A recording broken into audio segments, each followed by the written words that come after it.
హనుమంతుడు రాముడు కలిపి యుద్ధం చేస్తే ఈ విశ్వంలోనే ఎదురు ఎవ్వరూ నిలవలేరు.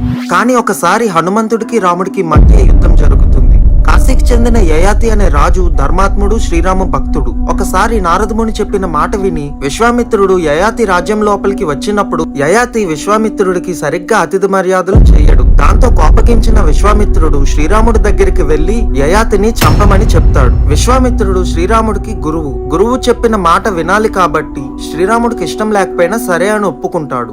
ఈ విషయం తెలుసుకున్న యయాతి రాముడు తనని చంపేంత తప్పు ఏం చేశాడా అని తెలియక ఆందోళన పడతాడు. అయినా రాముడు అంతటి వాడు తనని చంపాలనుకుంటే ఈ విశ్వంలో తనని ఎవ్వరూ కాపాడలేరు అనుకొని చాలా భయపడతా ఉంటాడు. ఇంతలో నారదముని అక్కడికి వచ్చి నీ ప్రాణాలు కాపాడుకోవడానికి అంజనీమాత దగ్గరికి వెళ్ళు అని చెప్తారు. అంజనీమాత దగ్గరికి చాలా భయంతో వచ్చిన యయాతిని చూసి అంజనీమాత నీకేం జరగదు నాయనా, నా కొడుకు హనుమంతుడు ఉన్నాడు అని చెప్పి అభయం ఇస్తుంది.